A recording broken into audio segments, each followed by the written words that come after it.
Hey folks, welcome back to the channel. I'm glad y'all here. So today we're going to do multiple things, y'all. I'm going to show y'all, and I promise some people that already purchased some of the Rubidoux Creek wax, multi-purpose wax. They've already purchased them and asked, can we use them on my boots? Will they waterproof? I would say it's not going 100%. I don't want to give that guarantee. I don't think hardly anything out there is guaranteed for 100% waterproof, unless you got some rubber boots that don't have any holes in it. But as far as leather, it will help prevent it, as a waterproofing agent. I assume it will, because of the properties of the material that's in the product. It should do it.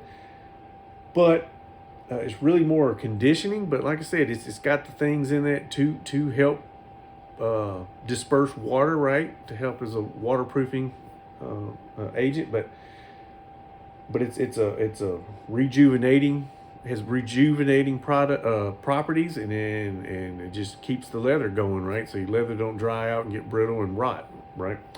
But today we're gonna do my wife's boots right here. She's had these boots for quite some time. I mean, she's gotten her money's worth. I don't know what the brand is. I don't think they're like super expensive boots, but she likes them. They're broke in, and she wants me. And I mean, they were in real bad shape. I brought them back to life. I think I may have made a video on that. I honestly can't remember. But I will be. We're gonna do this. And they're pretty clean for the most part. I don't think I'm going to. They don't need to be. With some fivings soap, leather soap.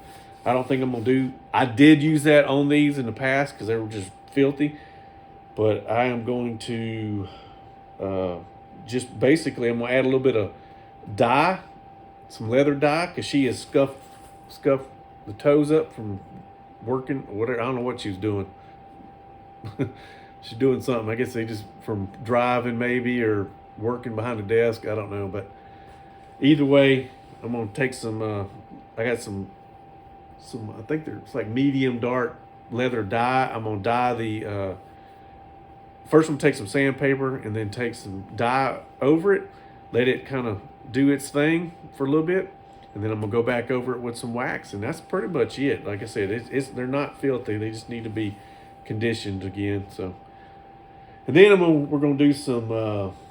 I got a knife or two that I want to clean. It's not bad off, but I want to clean them so I can put them up.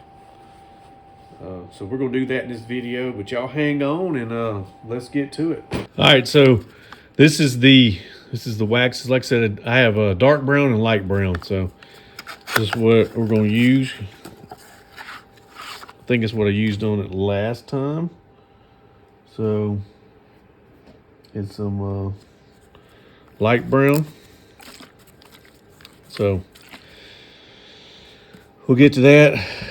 We're going to sand. The plan is to sand there's like some rough spot. Got some used, I think, 220 grit. I'm just going to kind of get some burrs off where the leather kind of roughs up. See right there, it's doing that.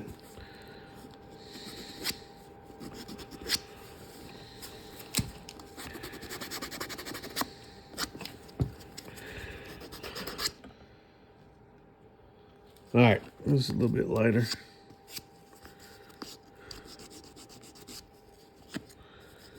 Well, she nicked it good right there. May not be able to fix it.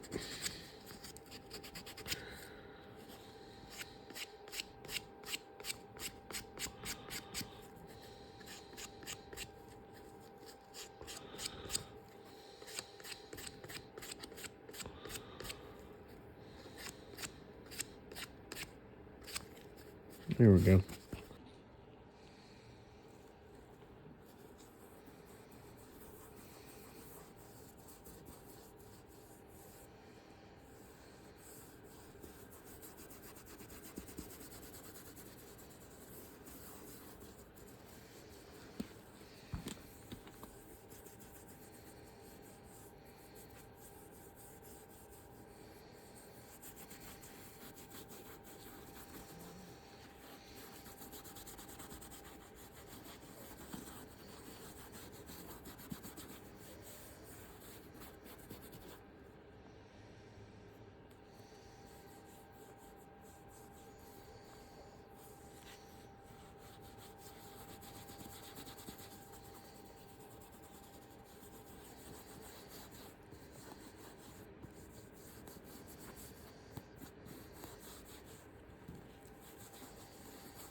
All right, so we're gonna clean the boots. I'm gonna let them do what they're gonna do. I think I'm gonna come back tomorrow, and hopefully they'll be dried out. What I end up doing is re-dyeing the whole boot, which I used up most of my light brown dye. I got enough left, like if I want to do a few sheaths, stuff like that. But I'm gonna have to order some more. That whatever that leather those boots are made of, I'm sure they're not the best of quality. It absorbs in different areas, so it almost makes it look a little patchy. I tried to go over it as thorough as I could, but like I said, it like the leather itself didn't. It soaked up more in different areas. It's really weird. So I'm gonna let it dry, see what it does. I don't think it's gonna look bad. Of course, when I apply the wax, that's going to darken it up, until it eventually dries out itself. But I'm gonna come back to the boots later. They'll be probably in another video. They probably won't be in this video of me applying the wax to. So, but moving on, like I said earlier, we're gonna do these two knives. It's got a few, like it's got a factory edge. It has no edge on it, really.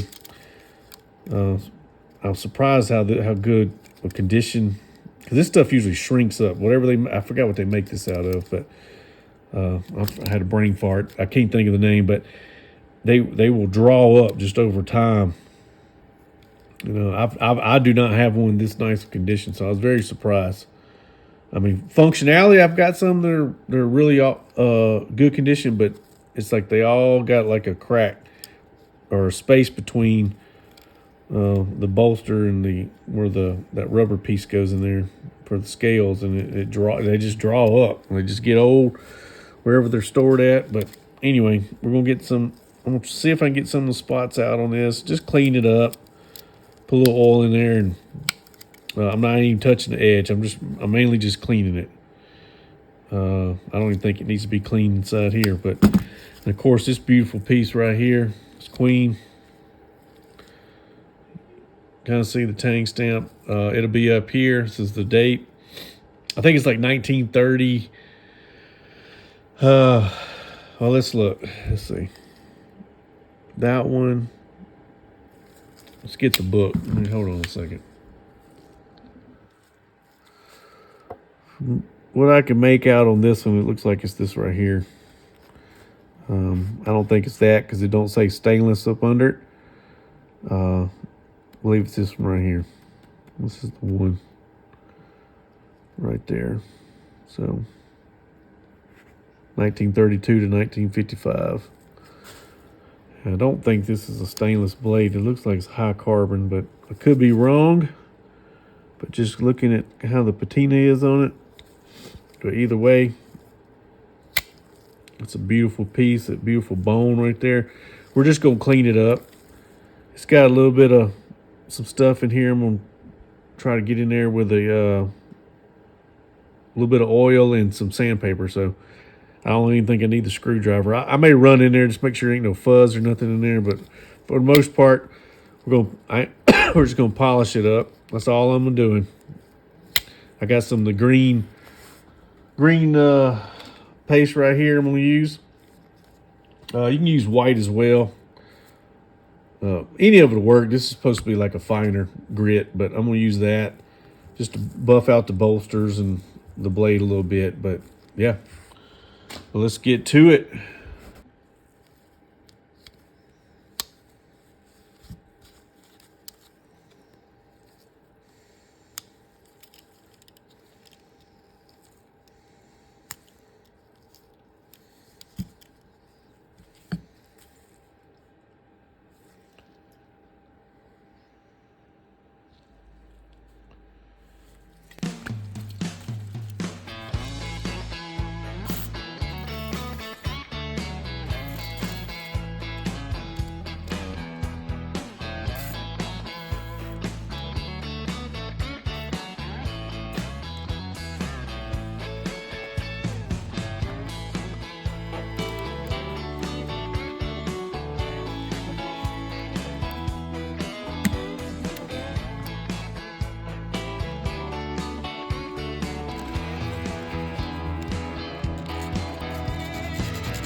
Yep, I think it turned out nice. Like I said, they wasn't in bad shape. They just need to be. I just wanted to clean a little bit, put some oil on it. Nothing crazy. Think about putting a little edge on this. This one, I ain't touching this one, but this one right here. I doubt I'll carry it. It's tell it's pocket worn as is right now, but it's probably gonna get retired. I'm just gonna might try to sharpen it. We'll see. Let's check it out. Let's see what we can do. Now you can use water. I'm just using this is Buck Knives Hard Arkansas Stone number 135 right here. Of course, you got some kind of directions in there for the average person. I'm using some of his honing solution right here. You can use water.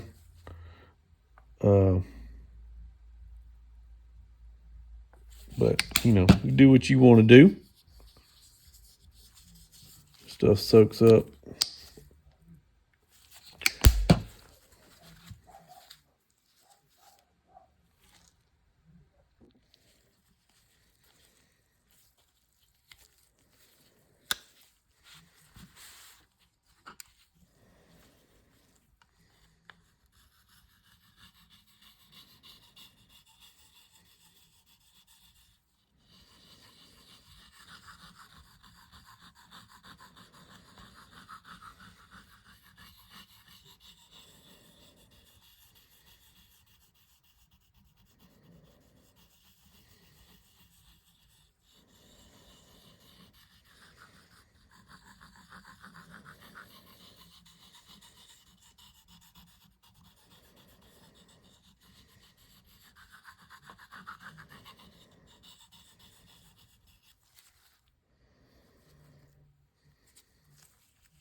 So for the sake of time, like I said, people that have a hard time, I've just been doing it for a long time. And like I said, I'm no expert by no means, but just I do have experience. But you can use these come in handy too. And you can see how they're using them like the big knives. I think it's kind of what they were.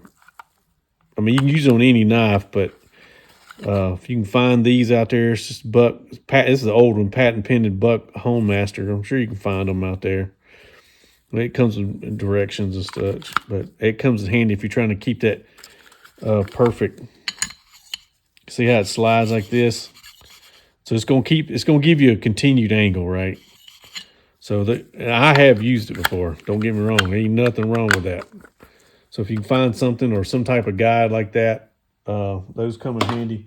Like I said, I just used this. This is the number 134. I think this is a little more coarse. This feels a little bit finer, so I didn't need to use it on that knife because the edge was, it wasn't sharp, but it didn't have any dings or nothing in it. So I used that. Like I said, it takes a while, but it's kind of therapeutic. I mean, for me, of course, I could have used one of my diamond sharpers and sped up. It wouldn't, it'd been just like that. Sometimes it's cool with, because this is an old knife. This is an old style of sharpening, and they work. It just takes time. So, and then you can finish up with this. This is an old Waddy hone. This is, I think, Austrian made or German or something. Yeah, France Swati says Austria, but this is super fine. That's what I'm doing right now is polishing the edge with that, and then I'll go back with a leather. But you want to use a little bit of honing oil or water.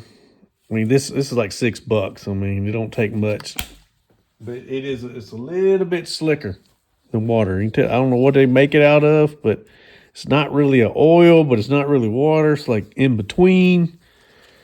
But I just take it and just taking my time and just polishing that edge. refining that burr, right? That's it. Like I said, if you got kind of shakes in your hands or something like that, and sometimes I do get that, probably from overuse. I've worked around a lot of explosives and stuff in my day. I'm sure it didn't help any, but in a neurological sense. But you just taking my time. I'm in no rush. Just polishing that edge, trying to keep it. That's the thing. If you get in a hurry, you end up cutting yourself, and you're not working that angle. But you can go by. You do it enough, you can hear the different tones that the stone's making. That tells you if you're digging in too deep. That means it's in your angle sharpness. I'm doing probably about 15 degrees, between 20 and 15. I'm not really sure, but just polishing that edge, it's real therapeutic, man. I'll tell you. So let me check, see where we're at. I'm just gonna wipe the excess off. Little paper check. I'm not sure where we're at. It's getting there. I'm gonna try to get. I may be, because I've been doing this a little bit longer than what this video has. But we'll put on the leather strop and see if that even refines it even better. All right, let's see right here. I did a couple, probably about 10 times on each side on the little leather, this little sharpener right here. Just did it, like I said, couple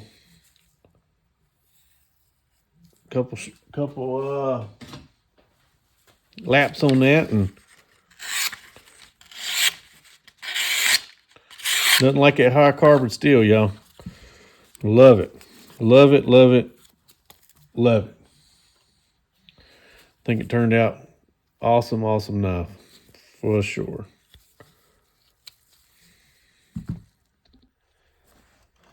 All right, it's time to put some of these in to bed.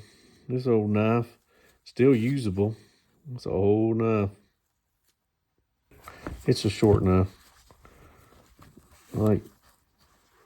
I think you can do like this, but I kind of like it. You don't use as much. Well, you use more spots doing like that, but I feel like it's more secure. Slide. Here's a little Boker USA proclamation, Monroe Doctrine. It's awesome. It's still got some it's got some scratches in it, but I'm scared to see where that's imprinted on there. That print, I don't want to get too crazy with. I don't know. I may fool with it another day, but I'm kind of scared to. I want to wear that off. Old fish knife. Sharp, sharp, sharp, sharp, sharp. Carbon steel. It's that Viking. It's made in New York, I think. The knife company.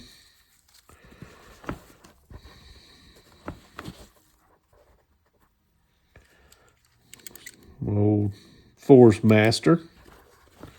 Colonial. Never been used.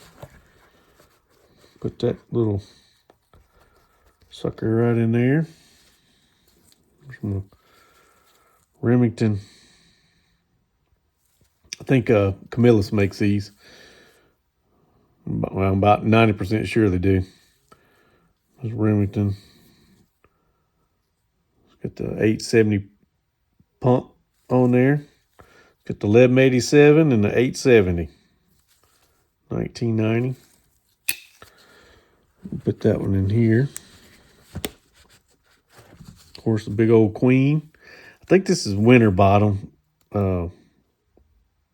bone, but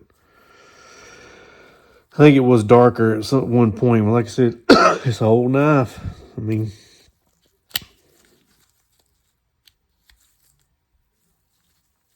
and it was pocket worn for sure. I got a lot of the scratches out of it.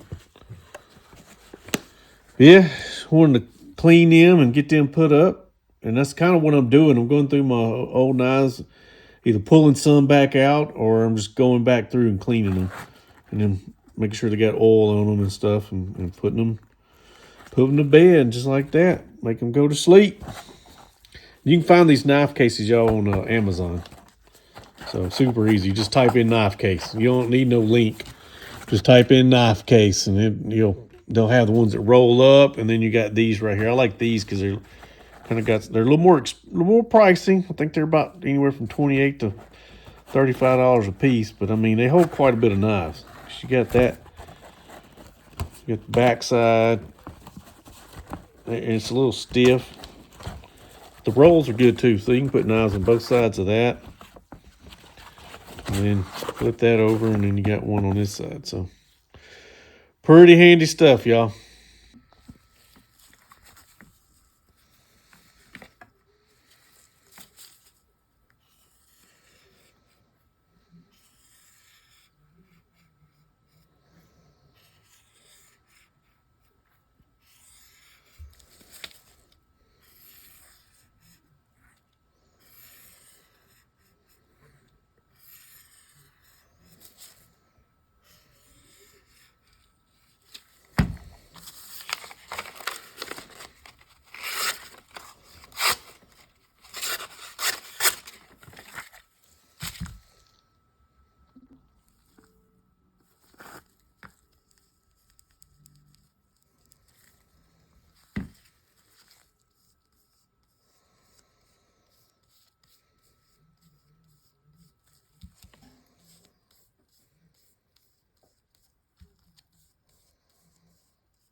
Hey folks, hopefully you liked the video, and if you want to see more videos like this and maybe some other even different topics, please go check out our channel. Please hit the subscribe button, please hit the notification button, and please share if you can.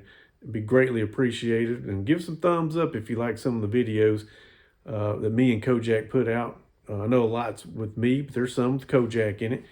And just go check out the rest of the channel, please. And hey, y'all stay positive and y'all stay motivated and stay vigilant in this crazy world. And I'll see y'all next time. Y'all take care.